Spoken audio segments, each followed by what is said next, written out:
Runaway, The Dream of the Turtle is the second game in the point-and-click adventure series by Pendulo Studios. It sees a return of the protagonist from the first game, Brian Basco. Your name? Brian Basco. Albeit with a new look, as well as a number of returning characters that will make appearances throughout the game. Also returning is the exact same menu and save system that I encountered in the first game, as well as pretty much every flaw of that game too. Good going, Pendulo Studios. It only took you 5 years to make the second game. Well, this really sucks, Brian. And yes, for those of you that remember, that means between 2001 and 2006 they still hadn't bothered to implement a hotspot highlighter in the game. Which means that all the frustrating fun of pixel hunting continues in this game too. Oh joy! Anyway, in today's review we meet an alcoholic monkey. Oh jeez, he's hitting the bottle again. An alien American footballer. Some pirates. A crazy guy. A guy surfing a bucking bronco. Stereotypical villains. And let's not forget... Dean Grassic! And let me say bienvenidos to the Grassic Adventure with Dean Grassic! Also in these adventures, Brian decides to act like a child. I told you so, I told you so, I told you so. Knocks out a pirate.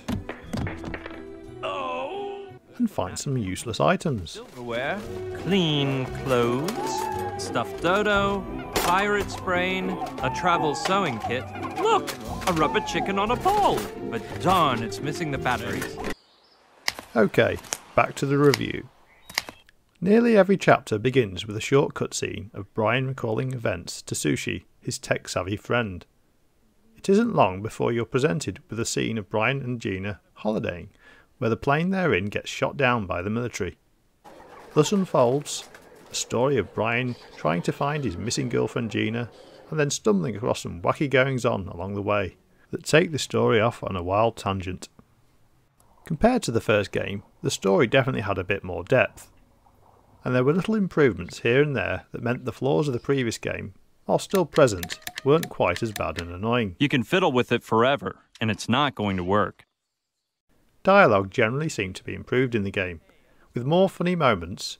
Here I am, trying to express my feelings to a plastic moose as the snow nips at my toes. But there were still conversations that went on far longer than they needed to be, and the voice acting itself was still a little bit hit or miss. Slow down, man! Slow down! That little amnesia you have is caused by the berries I put in herbidos. There were also plenty of errors too, with my favourite being... According to the little plaque, it's a recreation of 2000 Leagues Under the Sea, the novel by Jules Verne. My main issue with the game, apart from the previously mentioned pixel hunting problem, ties in with when you're having to combine items together that you wouldn't even think of, so eventually you end up trying everything together. You pick up the food with your fork, impatiently wait for all the sand to drop from the top of the hourglass to the bottom. Afterward, you turn it over, lift the fork to your mouth, and chew patiently until the sand goes back to the other side. So, what do you think? No, that is insanity.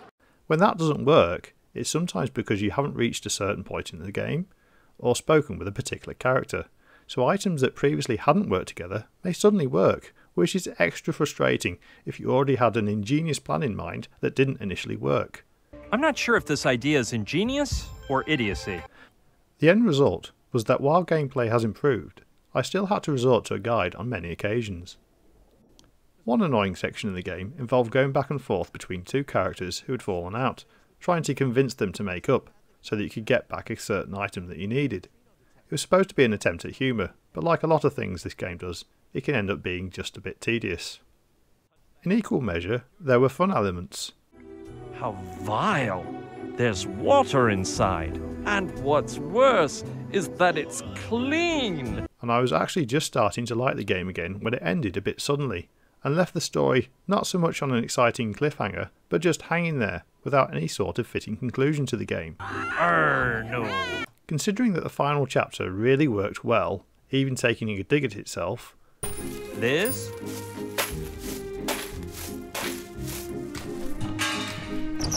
That over there.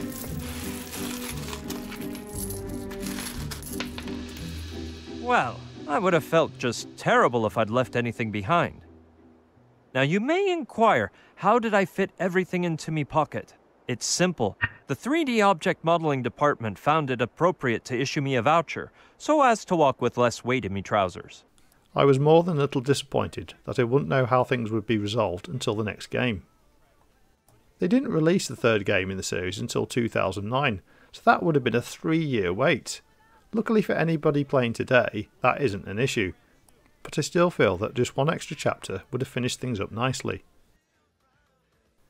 The game is much longer than the first one, indeed, it's more than twice the length, so I'm guessing they either decided they had done enough, or that time constraints from their publisher forced them to just release what they had. In conclusion, if you like the first game, you should enjoy this one even more. It's even pretty easy to get into if you haven't played the first game, since there isn't any major connection to that game apart from the characters that are reappearing, and it feels like a more polished and more fun experience. It's still mostly going to be a game for hardcore point-and-click adventure game fans, but at least I'd say the experience is more worth it if you don't consider yourself in that category. Thank you for watching, and please keep a lookout for our review of the third game in the series. Goodbye.